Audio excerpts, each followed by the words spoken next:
Shalom semuanya. Kita berjumpa lagi dalam rangkaian ibadah ini, saudaraku. Hari ini adalah minggu pertama di bulan Mei. Kita bersyukur kepada Tuhan, kita masih ada. Saudara, sepatutnya hari ini minggu pertama selalu kita menerima perjamuan kudus satu meja dengan Tuhan. Tapi saudaraku, karena situasi belum memungkinkan, tapi kita tetap ingat pengorbanan Yesus di kayu salib. Amin. Saudara, kita akan memulai ibadah. Kita berdoa supaya ketika saudara menyaksikan rangkaian ibadah ini, saudara merasakan lawatan Tuhan, jemahan Tuhan, hadirat Tuhan, urapan Tuhan turun atasmu di tempatmu tinggal ataupun di mana engkau sedang berada. Mari kita berdoa biar Roh Kudus mengambil alih. Bapa, kami menyerahkan ibadah ini ke dalam tangan Tuhan. Urapilah Roh Kudus dari awal, permulaan, pertengahan sampai akhirnya. Engkau hadir, Engkau menyertai pemberitaan firman-Mu dengan penuh kuat kuasa Roh Kudus, dan serta dengan tanda dan mujizat-Mu Tuhan. Kami percaya hadirat-Mu tidak dibatasi oleh tempat ataupun situasi, tapi hadirat-Mu akan turun ketika nama-Mu dipuji, ketika nama-Mu ditinggikan. Engkau hadir, Tuhan Yesus. Terima kasih. Kami memuji, menyembah Tuhan. Saat ini kami siapkan hati kami untuk jamahan-Mu. Di dalam nama Yesus kami berdoa. Amin. Haleluya. Kita akan memuji Tuhan dengan sukacita, karena bersama Yesus kita hadapi semuanya. Amin. Bersama Yesus kami lakukan perkara besar. Haleluya. Bersama Yesus lakukan perkara besar. Bersama Yesus tidak ada yang sukar. Bersama Yesus ada jalan keluar untuk masalahku, untuk masalahmu, untuk masalah kita semua. Bersama Yesus lakukan perkara besar. Bersama Yesus tidak ada yang sukar. Bersama Yesus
Raja segala raja, Yesuslah Tuhan segala Tuhan. Amin.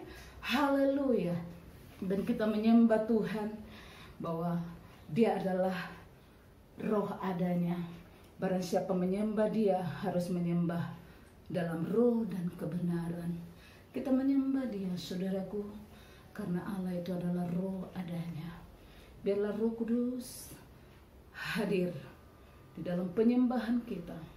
Haleluya. Roh-Mu yang hidup penuhiku, mengalir dalamku. Jiwaku tenang bersama-Mu dalam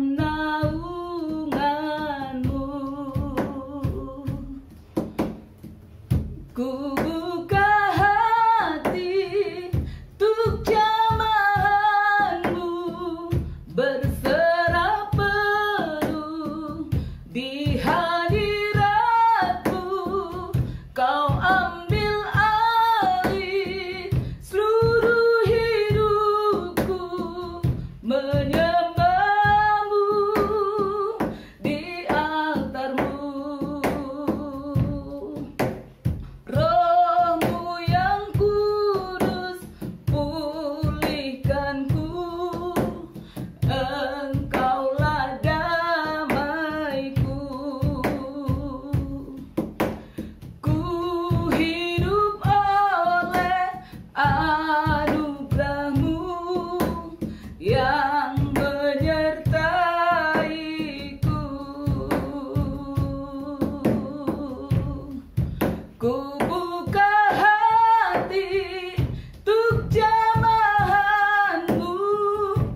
bersyukur buat anugerah-Mu yang besar.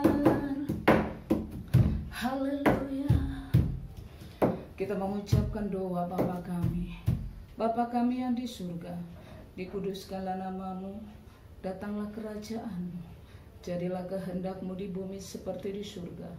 Berilah kami pada hari ini makanan kami yang secukupnya, dan ampunilah kami akan kesalahan kami, seperti kami juga mengampuni orang yang bersalah kepada kami. Dan janganlah membawa kami ke dalam pencobaan, tetapi lepaskanlah kami daripada yang jahat, karena Engkau yang punya kuasa, yang punya kerajaan dan kemuliaan sampai selama-lamanya. Amin. Puji Tuhan, saudaraku. Tuhan Yesus memberkatimu. Mari saudara, siapkan hati, siapkan Alkitabmu untuk menerima firman Tuhan. Amin. Karena firman Tuhan itu hidup. Haleluya. Saudaraku, ini adalah minggu yang kelima. Kalau saya tidak silap, saudaraku, kita dikarantinakan, saudara ya, ataupun saudara disuruh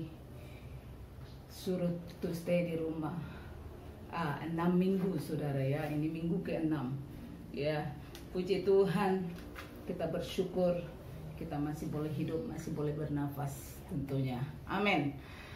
Ya, puji Tuhan, firman Tuhan kebelakangan ini, saudaraku, ya begitu banyak dikumandangkan, disampaikan, diberitakan melalui media sosial, saudara. Namun, saudara, ya tanggung jawab kami sebagai hamba Tuhan, sebagai gembala, khususnya untuk gereja Praise Immanuel Bahasa, ya kami tetap melakukan tugas kami, tanggung jawab kami sebagai hamba Tuhan untuk memberi makan domba-domba. Ya, saya berharap umat Tuhan juga boleh menikmati makan firman Tuhan ini, ya, supaya saudara tetap bertumbuh, tetap setia, ya, dan memperhatikan hidup kita. Hari-hari ini, saudaraku, kita lihat situasi yang begitu tidak baik, ya. Tapi kita tahu Tuhan punya rencana di sebalik semuanya ini. Nah, firman Tuhan yang akan saya sampaikan, saudaraku, saat ini dengan judulnya, saudaraku, bahwa Tuhan mengasihi orang yang dihajar dan ditegur. Amin. Bukti Tuhan mengasihi kita, ya ada kalanya Dia mengasihi kita dengan kasih sayang, dengan cara yang lembut, merayu, ya, dengan memberkati kita, dengan mendengar doa kita, atau banyak cara Tuhan menunjukkan kasih-Nya. Ya, sama seperti orang tua di rumah, saudaraku, ya. Ya, Dia menunjukkan kasih-Nya, Dia memberikan kita apa yang kita inginkan, apa yang kita minta. Dia menyediakan apa yang menjadi keperluan kita.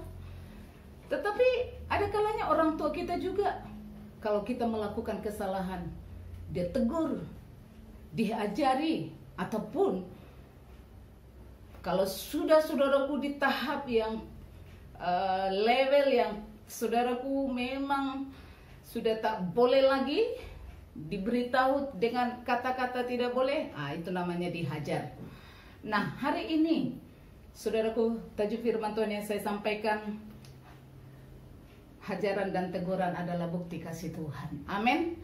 Kita tahu, saudaraku, apa yang terjadi COVID-19, saudaraku, ini seolah-olah hajaran Tuhan yang sangat keras bagi seluruh umat manusia. Ini seolah-olah boleh dikatakan seperti murka. Saudaraku, kita bayangkan ribuan orang meninggal setiap hari. Saudaraku, kalau satu orang pun meninggal, kita tahu orang yang kita kasihi begitu menyakitkan, begitu sedih. Sekarang ini, saudaraku, di seluruh dunia ribuan orang meninggal setiap hari. Amerika Serikat, saudaraku, hampir 1.500 setiap hari per 24 jam. Saudaraku, hati menangis. Kemana jiwa mereka? Seolah-olah nyawa manusia tidak begitu berharga, tidak begitu, saudaraku, bernilai sekarang. Saudaraku, ini adalah teguran Tuhan. Ini adalah ajaran Tuhan yang perlu kita dengar, yang perlu kita perhatikan. Ya, amin. Jangan kita anggap ini sesuatu fenomena yang biasa-biasa, saudaraku. Ya, tapi mari, saya harap, saya himbau kepada kita semua umat Tuhan, ataupun semua orang yang mendengar, ini adalah satu ajaran dan teguran Tuhan. Mari kita relakan hati kita ditegur. Karena firman Tuhan berkata, saudaraku ya, di dalam Wahyu 3 ayat 19. Wahyu pasal yang ketiga ayat yang ke-19, demikian firman Tuhan, saya bacakan untuk kita semuanya. Ya. Barang siapa kukasihi, ia kutegur dan kuhajar. Sebab itu relakanlah hatimu dan bertobatlah. Sekali lagi, barang siapa kukasihi, ia kutegur dan kuhajar.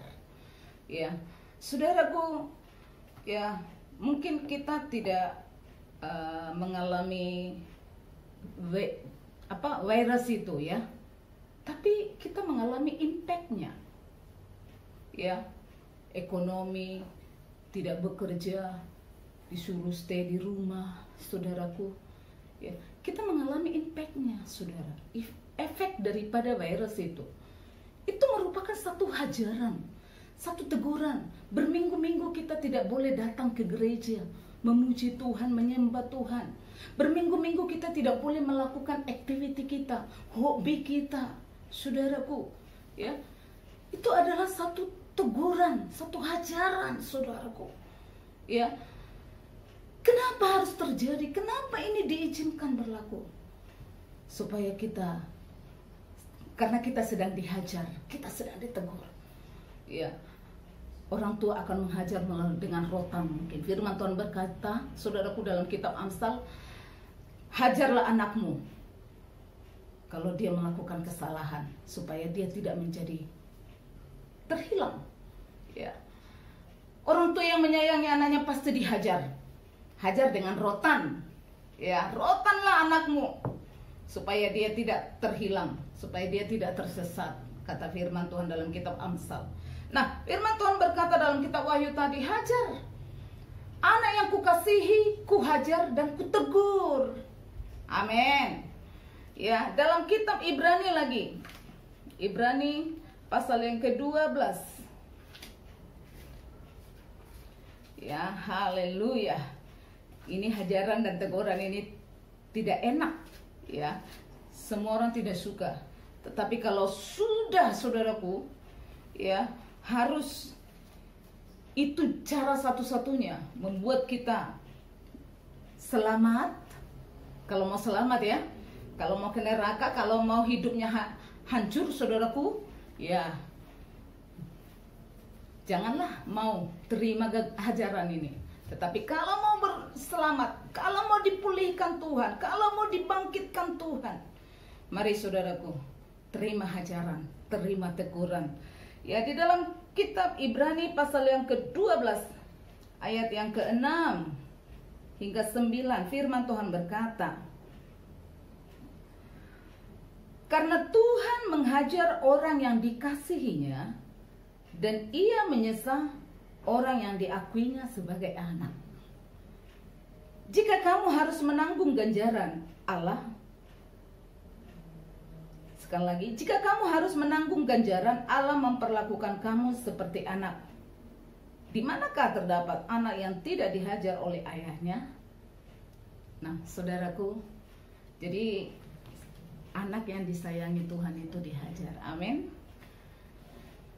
Saya berharap kita betul-betul menyadari, ya, kita ini sedang dihajar.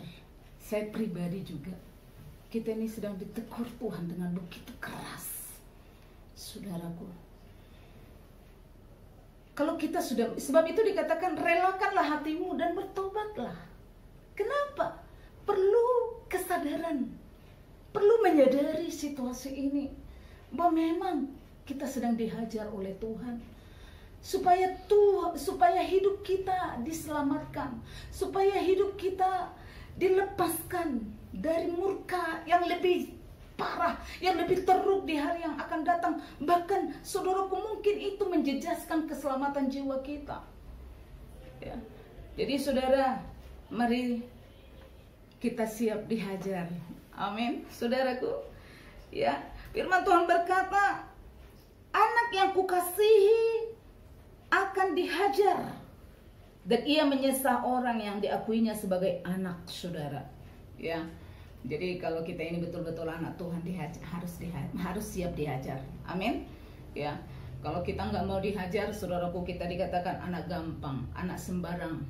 Ya, anak yang tidak diakui dalam keluarga. Apalagi saudaraku, kalau kita nggak mau dihajar, ditegur oleh Tuhan, ya berarti kita tidak diakui oleh Tuhan sebagai anaknya. Itu ngeri, saudara. Kalau kita nggak diakui Tuhan lagi, ya kita sudah dibiarkan Tuhan. Apa arti hidup ini? Apa guna hidup ini? Ya kemana lagi kita mau pergi?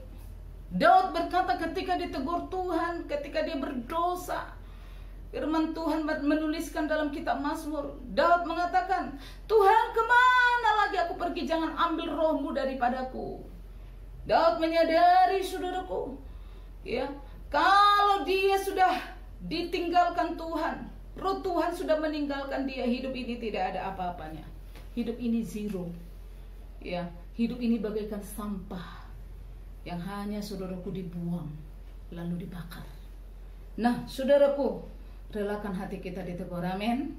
Ya, firman Tuhan berkata, ya, di ayat yang ke-8, tetapi jikalau kamu bebas dari ganjaran yang harus diderita setiap orang, maka kamu bukanlah anak, tetapi anak-anak gampang. Jadi saudaraku, ya kalau kita tidak mengambil kesempatan ini untuk kita boleh berubah, untuk kita menerima hajaran, teguran Tuhan itu, saudaraku, ya, maka kita adalah anak-anak gampang, anak-anak sembarangan. Satu kali Tuhan Yesus menegur, ya, ada 7 gereja dalam kitab Wahyu, ya, dan 7 gereja ini berbeda-beda, saudara. Salah satu kita boleh lihat bahwa Tuhan sedang menegur gereja di Efesus, ya, jemaat Tuhan yang ada di Efesus. Ya, kalau kita baca di dalam kitab Wahyu pasal yang kedua, ayat yang pertama hingga ayat yang ke-7, saudaraku, di sana ayat yang pertama hingga ayat yang ketiga, ya, di sana Tuhan memberitahukan tentang kebaikan-kebaikan yang mereka lakukan, yang mereka kerjakan dalam gereja, dalam ministry, dalam pelayanan, dalam hidup mereka. Adalah kebaikan-kebaikan, ya. Ada mungkin kebaikan yang kita buat, ya, tetapi saudara, Yesus menegur apa yang menjadi kelemahan mereka, ya. Bahwa dikatakan di sana, ini tuliskanlah kepada malaikat-malaikat jemaat di Efesus, inilah firman dari Dia yang memegang ke-7 bintang itu di tangan kanannya dan berjalan di antara ke-7 kaki dian emas itu. Aku tahu segala pekerjaanmu, baik jerih payahmu maupun ketekunanmu. Aku tahu bahwa engkau tidak dapat sabar terhadap orang-orang yang jahat, bahwa engkau telah mencobai mereka yang menyebut dirinya rasul, tetapi yang sebenarnya tidak demikian, bahwa engkau telah mendapati mereka pendusta, dan engkau tetap sabar dan menderita oleh karena namaku, dan engkau tidak mengenal lelah. Wow, ada banyak hal-hal yang luar biasa dimiliki. Mereka memiliki karunia yang luar biasa, yang hebat. Tetapi ada kelemahan. Apa kelemahan mereka? Namun demikian, aku mencela engkau karena engkau telah meninggalkan kasihmu yang semula. Namun aku mencela engkau. Wow, saudara, jangan menjadi orang Kristen yang terjebak dengan rutinitas. Jangan menjadi orang Kristen yang terjebak dengan, saudara, kebiasaan yang kita lakukan. Itu menjadi satu activity saja dalam hidup kekristenan kita. Ya, kita boleh melakukan semua pelayanan, kita boleh melakukan semua kegiatan kita menjadi rutin. Tetapi Tuhan mau cinta kita, kasih yang mula-mula itu tetap berkobar-kobar. Ini saudaraku, saya dapatkan firman Tuhan tadi pagi. Sebelum saya sampaikan, saya belum persiapkan, saya berdoa, Tuhan apa? Pagi-pagi hari Ahad saudara kita tahu, wow, buka Facebook saja semua online service, live streaming, YouTube lah, ada banyak khotbah-khotbah yang kita boleh dengar dari hamba Tuhan, pendeta yang hebat, pendeta yang luar biasa, sederhana mungkin, yang tidak terkenal. Semua sedang live sekarang, wow, terkenal sekarang, saudara. Tapi saudara, saya dapatkan firman Tuhan, dan saya mau jemaat Tuhan yang saya kasihi, ya, kita mau benar-benar bertobat, terima teguran yang keras ini, supaya kita kembali kepada kasih yang mula-mula, cinta kita yang mula-mula kepada Tuhan.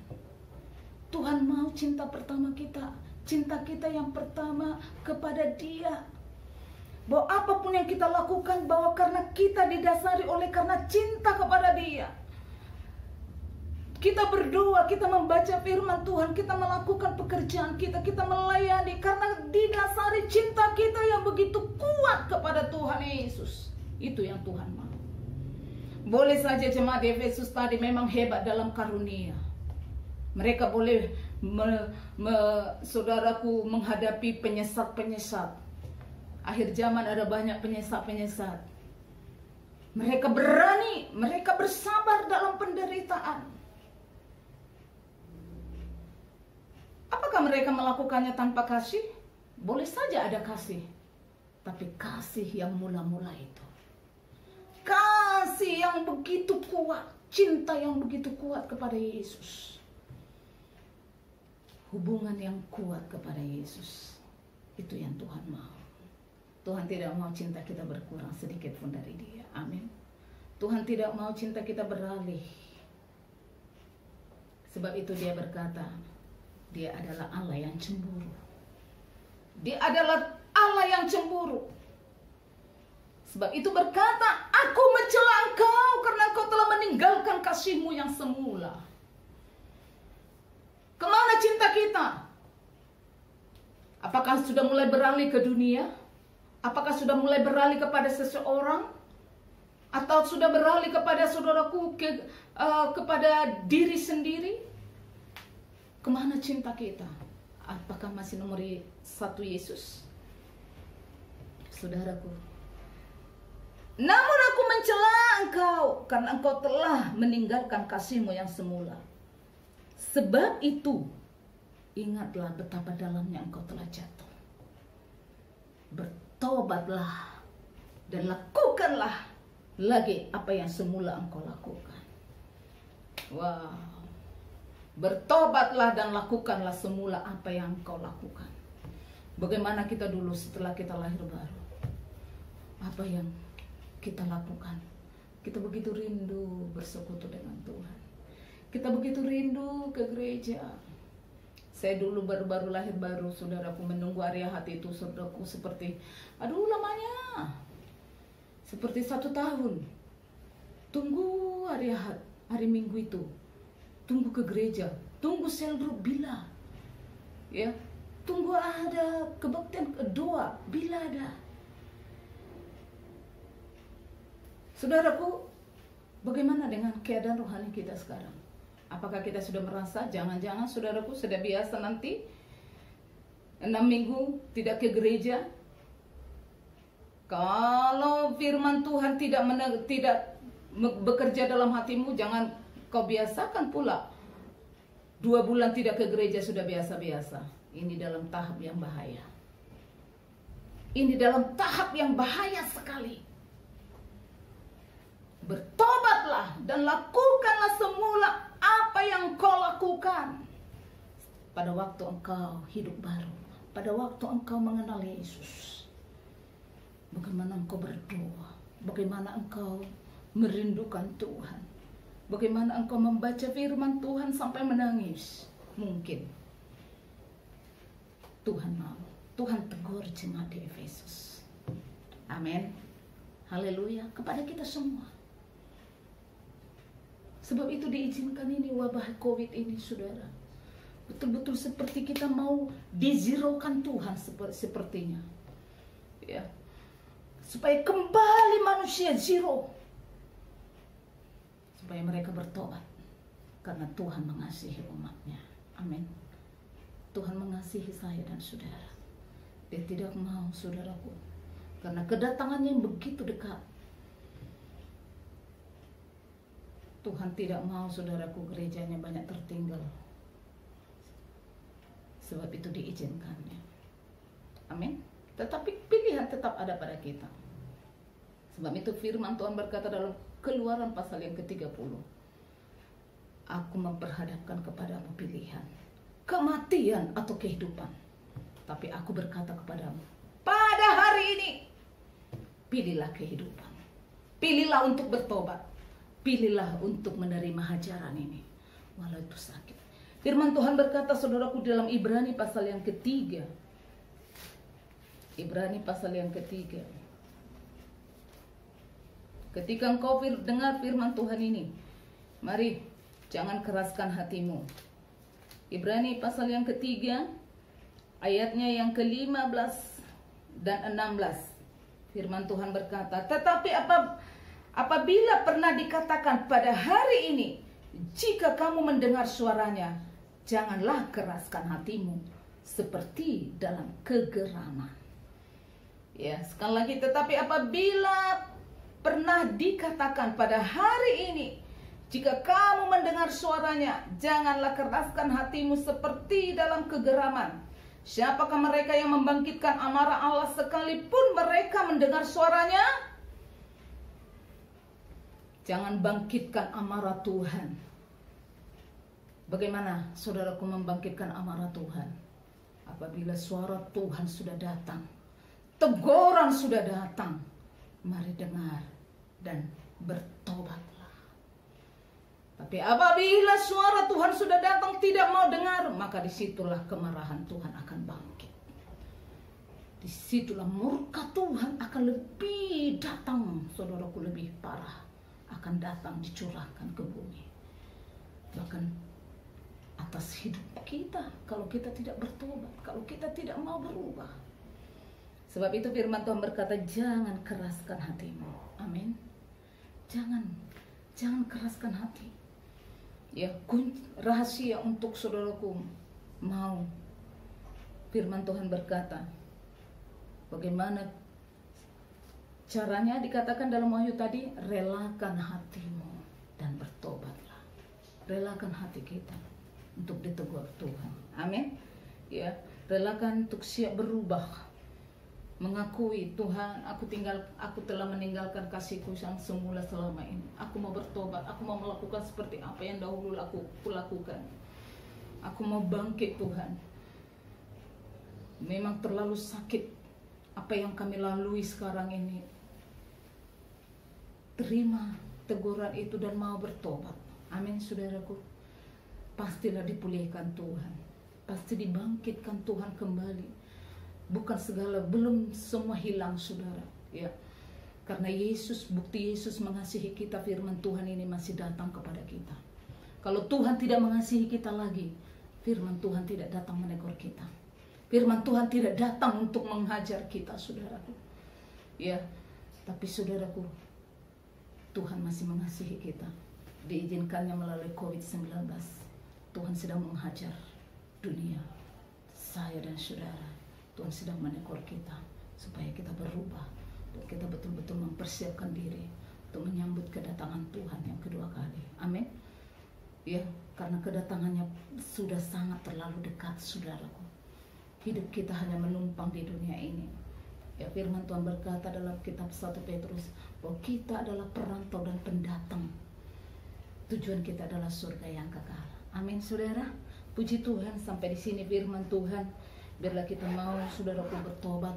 Kita mau menerima teguran dan hajaran Tuhan ini. Ya, walau memang sangat sakit, saudaraku. Ya, keras, saudara. Sakit melalui situasi ekonomi, pekerjaan, saudaraku. Mungkin memang goyah, saudara.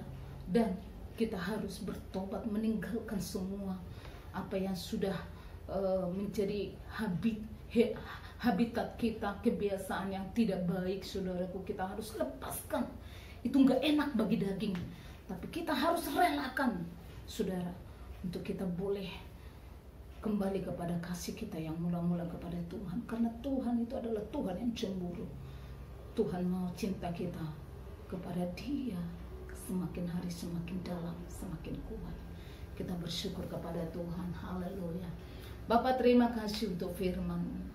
Terima kasih. Haleluya. Kami bersyukur untuk kebenaran firman-Mu, Tuhan. Mari kita menyembah Tuhan, saudara. Sebelum kita tutup akhiri dalam doa, selidiki aku, lihat hatiku. Haleluya. Selidiki aku, lihat hatiku.